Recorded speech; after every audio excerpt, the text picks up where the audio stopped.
আসসালামু আলাইকুম। কেমন আছো আমার প্রিয় সকল বন্ধুরা? আশা করি তোমরা সকলে অনেক অনেক ভালো আছো, আনন্দে আছো, সুস্থ আছো। আলহামদুলিল্লাহ আমিও অনেক ভালো আছি। আমার সকল বন্ধুদের জন্য রইল অসংখ্য ধন্যবাদ, অনেক অনেক ভালোবাসা ও শুভকামনা। আজকে আমি তোমাদের সঙ্গে শেয়ার করতে চলেছি একেবারে দুর্দান্ত স্বাদের একটা রেসিপি, কড়াইশুঁটির রেসিপি।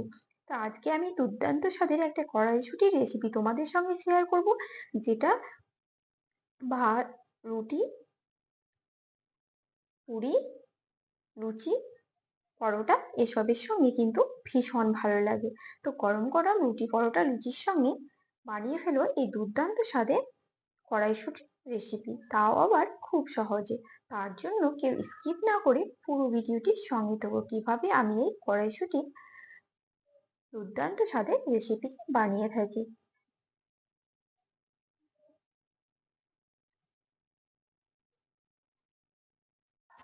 তো তার জন্য আমি এখানে প্রেসার বসিয়ে দিয়েছি, আর প্রেসারের মধ্যে দিয়ে দেব আলু। তো একটা মোটা সাইজের আলু নিয়েছি, আলুটাকে দেখতেই পাচ্ছ টুকরো টুকরো করে ছোট ছোট করে কেটে নিয়েছি। তো দিয়ে দিলাম আলুটা। তারপর এর মধ্যে দিয়ে দিচ্ছি দেখো 1 বাটি মতো কড়াইশুঁটি। এটা 500 গ্রাম কড়াইশুঁটি নিয়েছি, তোমরা তোমাদের পরিমাণ মতো নেবে। তো এখানে আমি দিয়ে দিলাম, আসলে মেন হচ্ছে কড়াইশুঁটিটা, তাই এখানে আমি 500 গ্রাম কড়াইশুঁটি দিয়ে দিলাম। তারপর এখানে আমি দিয়ে দেবো স্বাদ মতো লবণ। এখানে স্বাদ মতো লবণ দিয়ে দিচ্ছি, কারণ সেদ্ধ হওয়ার সময় লবণটা ভিতরে ঢুকলে খুব ভালো লাগে খেতে। তারপর এখানে আমি দিয়ে দিচ্ছি পরিমাণ মতো জল। তো জলের পরিমাণ কিন্তু এখানে বেশি লাগবে না। এখানে জলের পরিমাণটা আমি এমন ভাবে দেব যেন কড়াইশুঁটিগুলো ঠিক মতো ডুবে থাকে। তো জলটা দিয়ে দিলাম। এবার আমি প্রেসারটা লাগিয়ে দেব, আর এখানে 2টো সিটি দিয়ে নেব। তো প্রেসারটা কিন্তু লাগিয়ে দিলাম।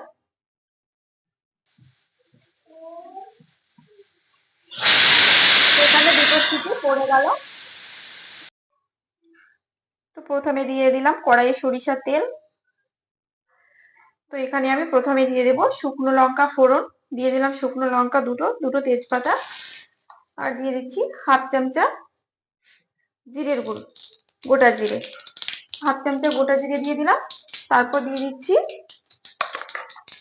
পেঁয়াজ। পেঁয়াজটাকে আমি পেস্ট করে নিয়েছি, এর মধ্যে দিয়ে দিলাম।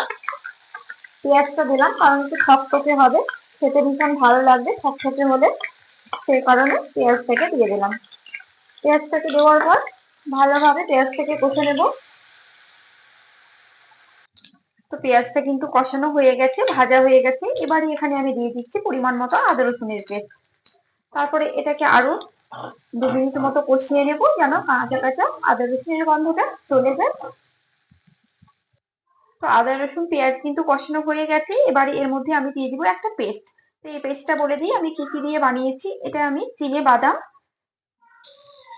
তিল, আর একটুখানি পোস্ত, তো 3টে দিয়ে আমি এই পেস্টটা বানিয়েছি। তোমরা চাইলে কিন্তু এটা চিনে বাদাম আর তিল দিয়েও বানিয়ে নিতে পারো, পোস্ত নাও দিতে পারো।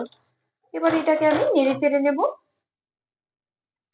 এবারে আমি দিয়ে দিচ্ছি টমেটো পেস্ট। এখানে আমি একটা মোটা সাইজের টমেটো নিয়েছিলাম, টমেটোটাকে পেস্ট করে নিয়েছি মিক্সির সাহায্যে, সেটাই দিয়ে দিলাম। তারপর এটাকে ভালো করে কষিয়ে নেব। দিয়ে দিচ্ছি হাফ চামচা হলুদের গুঁড়ো। তারপর দিয়ে দিচ্ছি হাফ চামচা ধনের গুঁড়ো, হাফ চামচা জিরের গুঁড়ো। তারপর এটাকে ভালোভাবে কষিয়ে নেব।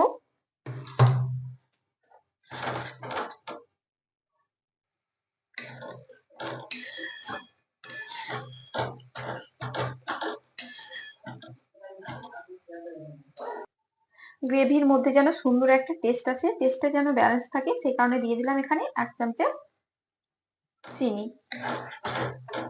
তো গ্রেভিটা দেখো রেডি হয়ে গেছে, তেল ছড়িয়ে আসছে মানে কিন্তু গ্রেভিটা রেডি হয়ে গেছে। যখনই বুঝবে এভাবে তেল ছড়িয়ে আসবে, তখনই বুঝবে গ্রেভিটা কিন্তু রেডি হয়ে গেছে।